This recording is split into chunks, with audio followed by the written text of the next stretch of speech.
My wife and I are both liars. She lied to me 99 times, saying she would forget her first love, but she never did. As for me, I only lied to her once. I tricked her into signing the divorce agreement. Today is the last day of the divorce cooling off period. 3 hours left on the countdown. I packed all my luggage and bought a plane ticket for an overseas trip. 2 hours left. I cut up all the photos with her and left only pictures of myself in the album. 1 hour left. I recorded my final video for her. Wife, this is the 10th year of me loving you, and the first day of me leaving you. When she saw the video later, she went insane. Chapter 1. Why is this wedding agreement so thick? Jenny frowned as she flipped through the pages, but she still didn't sign it. After all, she was a well-known female CEO in City A, not someone who could easily be deceived. And on the second-to-last page, I had secretly slipped in the divorce agreement. I lowered my head, but there was no real tension in my heart. It seems like there are a lot of compensation clauses. If you have time, feel free to read through them. She wouldn't have the time. Today was the day her first love, Joaquin, was returning to the country. Back when Joaquin got engaged, she, in a fit of anger, chose to marry me. Now that Joaquin was divorced, she got drunk and, when sober, asked me to redo the wedding. It was all just to provoke Joaquin's return. My marriage was merely a tool in their emotional game. Sure enough, the impatience on Jenny's face was clear to see. I need to head out to pick someone up. I don't have time for this. A flash of joy passed through her eyes. The impatience was directed at me. That joy would only be for Joaquin. In a rush, Jenny signed the papers and left me with nothing but her back. 3 days ago, Jenny suddenly brought up the idea of having a wedding redo. We've been married for 5 years with no grand ceremony or public announcement. Only our parents and closest friends knew. Even in her news profiles, she was still labeled unmarried. Occasionally, the gossip columns talked about her and Joaquin's tortured love story. As someone who was practically in a hidden marriage with her, I never had the right to put my name out there. The truth is, I always knew. Jenny had a first love, a man she loved deeply. In 5 years of marriage, she did show me some tenderness, but not much. I tried to make her get used to my presence with love, but in this home, there was never a smile on Jenny's face, until that day, when Jenny, usually sober, drank herself senseless. The smile never left her face. I secretly found out that Joaquin had divorced. I took care of her until midnight. Using Joaquin's birthday to unlock her phone, I opened the photo album, which was almost full. Only Joaquin, not me. The cover of the digital album was our wedding photo, but my face had been photoshopped into Joaquin's. I remember when we registered our marriage, Jenny refused to have a wedding, but insisted on taking wedding photos. So this is the truth. At that moment, I knew. This 5-year marriage was finally coming to an end. All that was left was the cooling-off period for the divorce. The countdown. 1 month. Coincidentally, the wedding Jenny promised to redo with me also had only 1 month left. Chapter 2. Countdown. 20 days. Jenny has been coming and going even more frequently than before. The wedding she once promised seemed as though it had never existed. Occasionally, I'd see her best friend's posts on social media, and in the corner of the photos, there was always an image of her arm in arm with some man. That face, I had seen it in her photo album on her phone. This day, one of the partners at the company stopped me. Bring the design drafts later. We're going to meet with the client to sign the contract. I heard the client this time is Jenny's rumored lover. I nodded, a bit distracted. Though he was my business partner, none of them knew that I knew Jenny. They also didn't know about our secret marriage. The client's office was located right downstairs from Jenny's company. I knew this was Joaquin's new company that he founded upon returning to the country. It was backed by Lynn Group's investment. The financial news recently had been all about their past relationship being rehashed. We entered the CEO's office, and unsurprisingly, I saw Jenny. She was holding a beautifully wrapped box, handing it to the man sitting in the CEO's chair. Joaquin. Jenny's expression froze the moment she saw me. Everyone in the room sensed that something was off.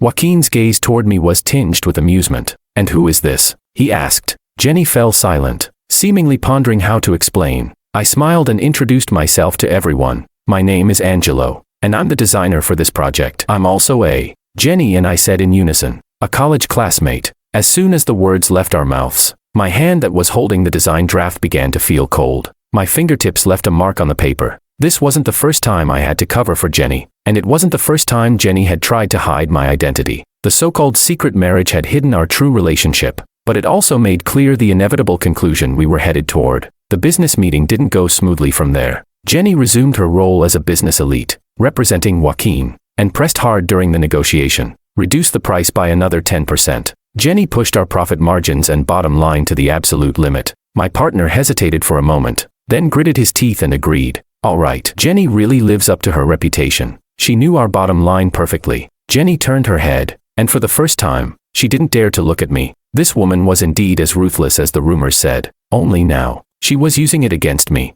Her legal husband, Joaquin, had remained silent the entire time, only glancing at me with a hint of provocation. Then he reached for the wrapped box on the table. Let's have some cake. Unexpectedly, Jenny, who had been calm throughout the negotiation, impatiently grabbed it from him. Joaquin, don't touch it. You're allergic to peanut butter. Let me check it first. At that moment, everything before me felt like sharp knives. It pierced my heart until it was bleeding. In 5 years of marriage, this woman had forgotten our anniversary, mistaken my birthday, and never paid attention to anything I asked her to remember. But she always remembered that I was allergic to peanut butter. I had secretly taken some satisfaction, thinking that perhaps these other little details revealed her lack of love for me. But there was one detail, too, that told me she cared about me, just a little. Only now did I realize that care was also fake. Chapter 3. The project was progressing quickly, but Jenny felt it was slow. She had emphasized this more than once to my partner. This is Joaquin's first project since returning to the country. I don't want it to fail. I watched the drama with some indifference.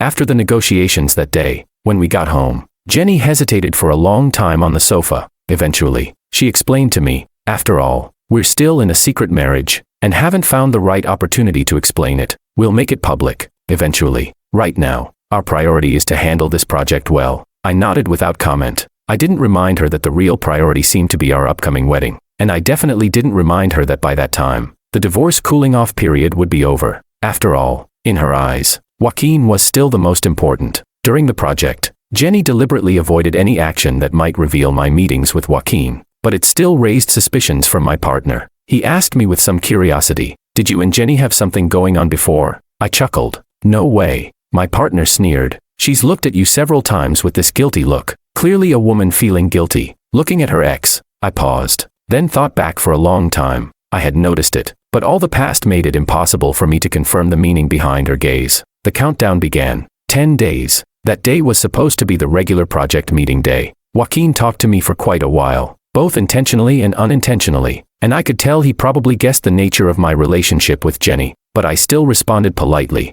After the meeting, Jenny surprisingly offered to drive me home. This was the first time. Your work performance really exceeded my expectations. After 5 years of marriage, this was the first time this woman had complimented me. I paused while packing up my documents, looking at her with some confusion. Jenny hesitated for a long time before finally asking, "Is it too late to reschedule the wedding?" I lowered my head, knowing that she probably wanted to cancel the wedding, most likely because of Joaquin. "Then let's cancel it. There's not much time left anyway." I looked at her without addressing it, not wanting to make things awkward between us. Jenny was stunned. As though she had received an answer she couldn't believe, she suddenly asked, "You don't mind?" Indeed, if it had been before, I might have lost control and demanded an answer right then. So many of the uncomfortable moments in our marriage happened because I lost control, although all my outbursts were caused by her. I shook my head. What's there to mind? It's just a ceremony. After a long silence, Jenny spoke again. "How about, in a few days, I go with you to the nearby ancient city to relax?" I looked at the countdown on my phone, only 10 days left in the divorce cooling-off period,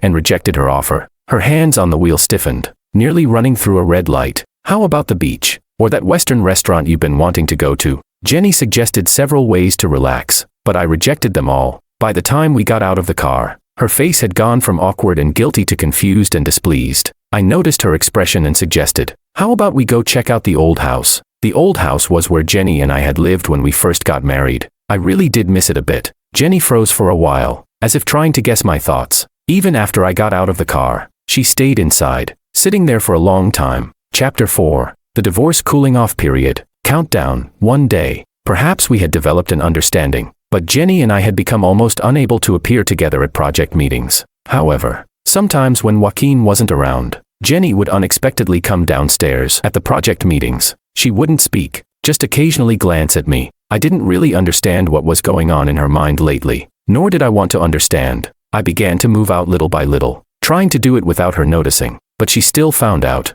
That day, after the meeting, Jenny took the initiative to invite me to sit in her office. Once seated, she asked, "You've moved quite a bit of stuff out recently, and I haven't seen you come home to stay." I nodded and gave a reason I had already prepared. "Yeah, I've been staying at the old house for a while." Jenny's expression hesitated. "I've been thinking a lot about the wedding. and I can still arrange a makeup ceremony. I interrupted her. There's not enough time left. It's fine. Her expression was surprised. What do you mean? There's not enough time. I hesitated, wondering if I should show her the divorce agreement that I had already signed. Just then, Joaquin called at the perfect moment, helping me out. I looked at her phone screen and smiled. You should go ahead and take care of things. There's no rush to discuss this. Jenny turned the door handle, and to express her apology, she turned around to reaffirm a promise to me. I'll definitely go to the old house to see you tomorrow. The next day, she still broke her promise. I sat on the sofa at the old house, looking down at my phone. Countdown, 12 hours. A news app popped up with a local headline. Joaquin was featured on a new project, with Jenny standing behind him. As I thought back to the promise she made yesterday, I couldn't help but chuckle to myself. If she knew these were my last 12 hours, would she still break her promise?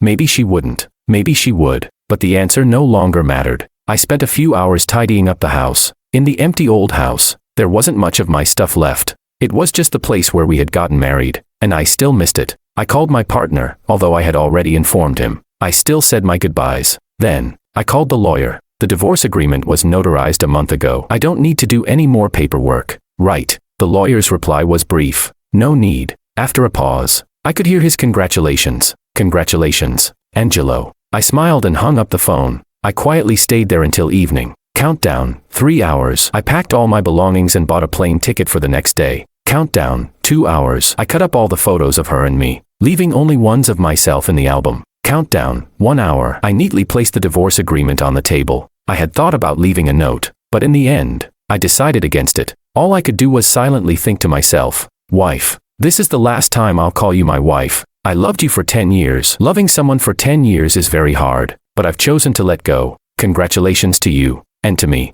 With my luggage in hand, at the exact moment the countdown ended, I placed my hand on the door handle. It was over. My marriage. I didn't expect the door to open from the outside. Jenny, sweating, clearly just having finished exercising. She was out of breath, the smile on her face tinged with a bit of guilt. Sorry, Gello. I just dropped someone off. She paused, her eyes falling on my luggage and the plane ticket in my hand. Where are you going? Chapter 5. I turned the plane ticket over to show her, and it displayed the name of a city 3,000 kilometers away. Jenny furrowed her brows. Why are you suddenly going to such a faraway place? You didn't even tell me. What if something happens? I shrugged nonchalantly. There's no need to worry. It's just a normal work transfer. Jenny grabbed my wrist, not quite believing me. So suddenly, haven't we just finished a project together? Are you just leaving it behind? I gently pried her fingers off, keeping a distance between us. The project is nearly complete. The rest is up to my partner. I have other projects to handle. But the small step I took back seemed to hurt Jenny.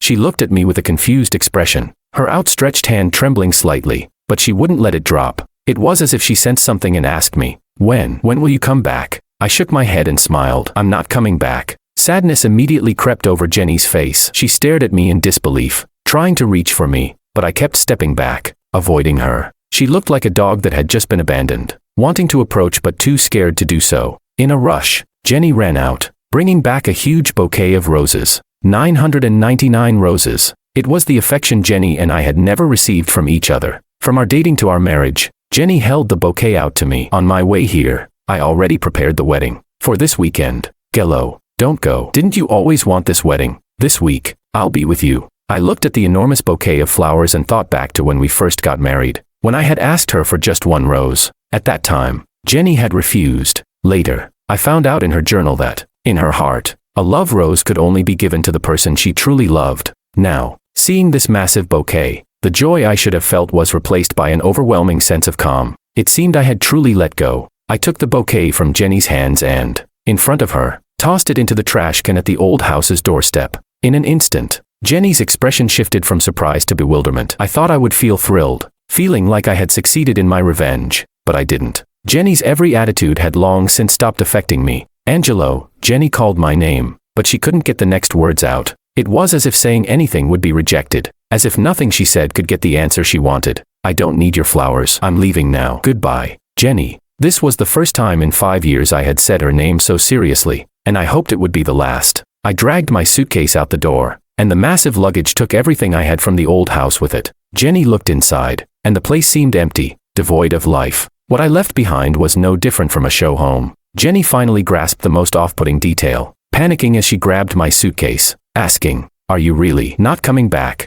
I yanked the suitcase from her one last time, firmly drawing a clean line between us. We're already divorced. What reason do I have to come back? Upon hearing this, Jenny's eyes slowly widened. She probably thought she had misheard, or maybe she had hallucinated. Jenny awkwardly smiled and gently shook her head. No, this can't be happening. She tried to step forward to grab me, but because I kept pulling away, she didn't dare to act. She was afraid that if she made a move, I'd truly run away. We just stood there, frozen in place. You're joking, right? Jenny asked tentatively, but her voice already lacked conviction. Divorced? You never brought it up with me, and I never agreed to it. Jenny was getting a little frantic as she spoke. I didn't want to get entangled any longer. I turned around, holding my luggage, and left, leaving her with just one sentence. The divorce agreement is on the table. You can check it yourself. I called a cab to the airport. Upon hearing my words, Jenny rushed into the old house. On the table lay the divorce agreement I had prepared long ago, with Jenny's name signed on it. Her handwriting was delicate but strong.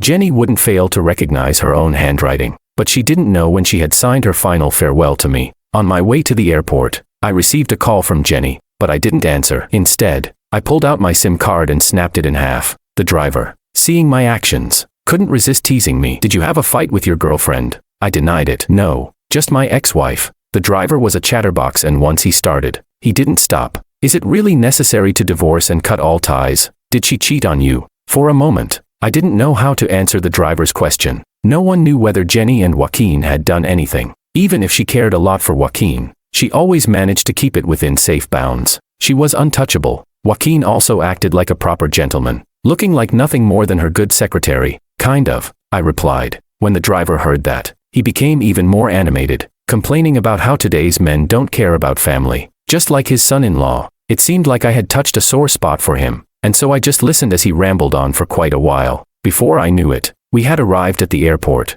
I grabbed my luggage, checked in, and went through security. The plane wouldn't take off for another hour and a half. Finally, I could say goodbye to the life that had tortured me for 10 years. Just as I was about to reach the security line, the people behind me scattered. Jenny ran out of breath, charging toward me, pulling me out of line. She tore the divorce agreement to pieces right in front of me. I never signed this. It doesn't count. Chapter 6. I looked at the pieces of paper scattered around, letting out a frustrated sigh. This is a public place. Please don't litter. Jenny furrowed her brows, not expecting my response to be about such a trivial matter, but she just kicked the scraps aside and grabbed my arm, trying to pull me away. I don't acknowledge this divorce agreement. Let's remarry. I stumbled for a moment, then regained my balance. The signature is yours. I told you to read the marriage agreement carefully, but you didn't. How can you blame me for that?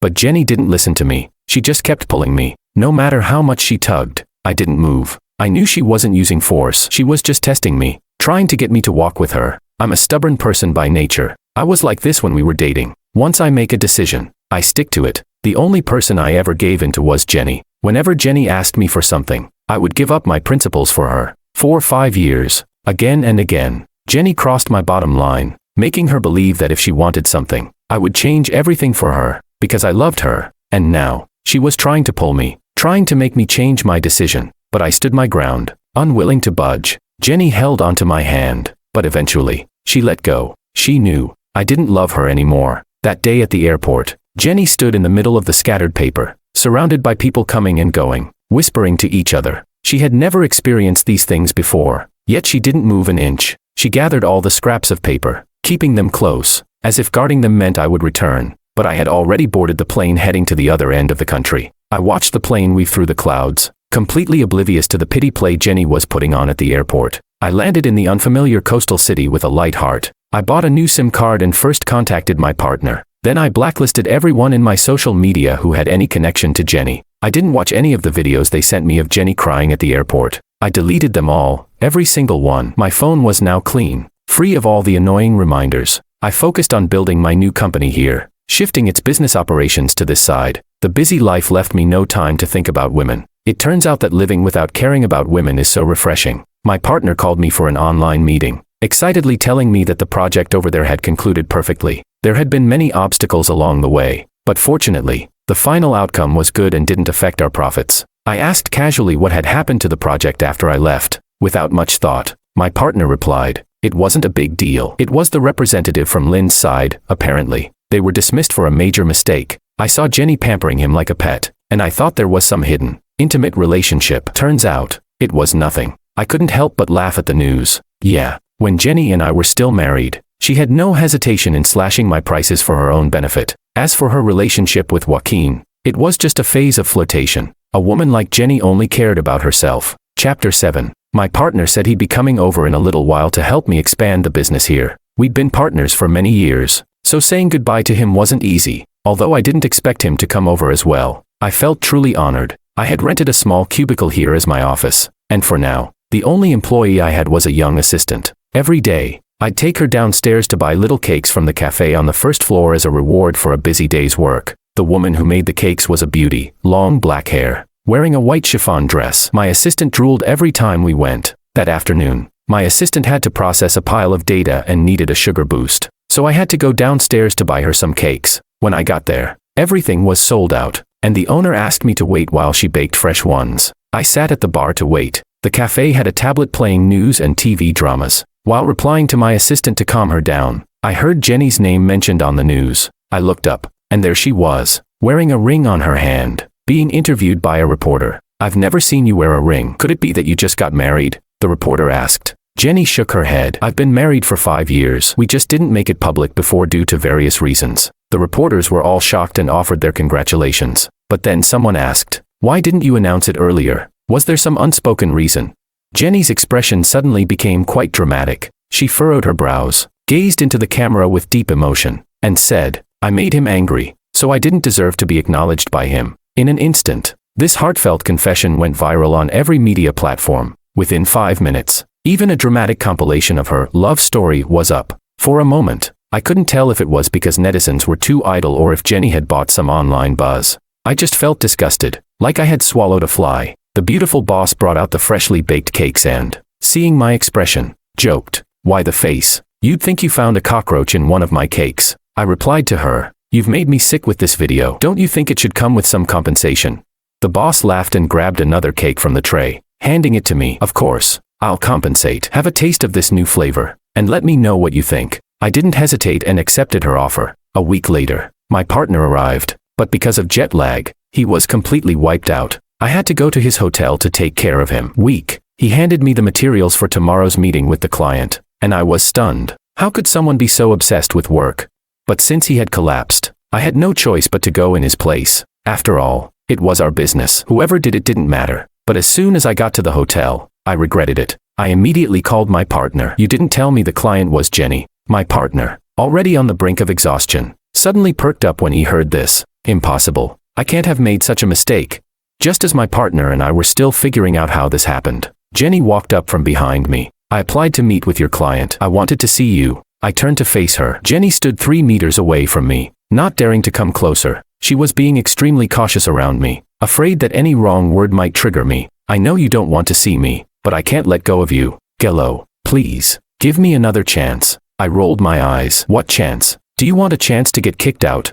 I didn't even finish the meal with her. My partner scolded the client for their unprofessional behavior of changing representatives without notice. The client had never been treated like this before, being yelled at by a partner and not daring to speak up. After my partner finished venting, he said to me, "Let's just cooperate with her." I thought he had lost his mind, but then he added, "Don't you want to see her look like she has hope only to get kicked down? Watching her think she can have you drives me crazy. We need to teach her a lesson." At that moment, I realized I had long since stopped caring about Jenny, but this time, she had barged into my quiet life, and I felt like my future was about to be ruined. My partner's suggestion seemed more and more reasonable. Chapter 8. My partner had been lying down for 2 days, barely regaining some strength. He said he was going to fight for my future, so that same day he went to meet with Jenny about a partnership. I heard that Jenny seemed to come alive once she learned I had agreed to work with her, but all I could do was sneer. The woman who ignored all my pleas before, now seemed to be so emotionally affected by my every move. How could that not be laughable? The funniest part was that just as our project was nearing completion, she openly confessed her love for me right outside the office building I rented. Like a college student, she laid out a circle of heart-shaped candles, holding a cake and flowers. She kept shouting, "Angelo, marry me," from downstairs. At that moment, I was upstairs in the beautiful boss's shop, ordering a celebratory cake. When I heard the shouting from outside, I jumped in shock. The beautiful boss immediately sensed something was off. "Jenny's husband, could it be you?" I placed my finger to my lips, signaling her to keep it down. "Is this really necessary?" The boss put down the knife she was using to cut the cake. Ugh, she's really messing up my business. She said this while walking outside. I leaned over to the door but couldn't hear what they were saying. I only saw the boss pointing Jenny in the direction to leave, but Jenny refused to leave, even noticing that I was peeking through the door. She pushed past the boss and walked right up to me, offering me the flowers. Angelo, marry me. How ridiculous was that?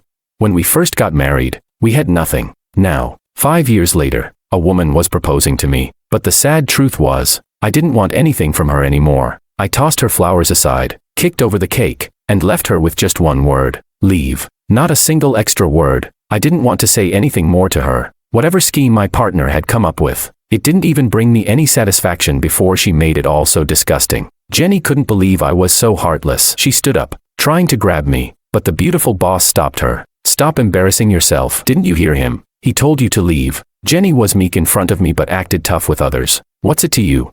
She looked the boss up and down, then raised her voice at me. If you're not marrying me, is it because of some cake shop owner? What could she offer you? Do you think the cakes she sells can even pay the rent?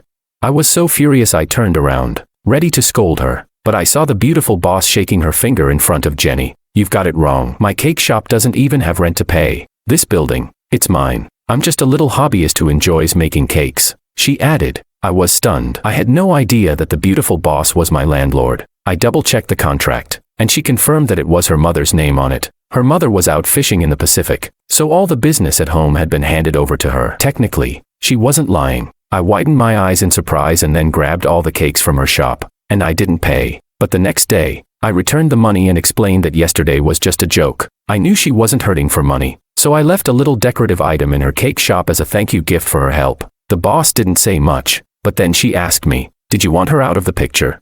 She was referring to the conversation my partner and I had about how to handle Jenny, and since we often spoke with her, she had picked up on a few things. She said, your approach is too gentle. Let me help you get her out and still make her pay you for the trouble. My partner immediately agreed, saying, she's bullied you for years. Asking for emotional damages wouldn't be too much, right? I thought about it and agreed. When the beautiful boss got to work, she was unstoppable. The next day, she took off her usual bare apron and came to my office in a business suit. I was completely taken aback. My assistant, clutching my arm, was so excited she couldn't speak. My only comment was, so cool. The boss took care of Jenny, and within 3 days, Jenny announced her exit from the South City market. Before leaving, she came to ask me, did you make her do this to me?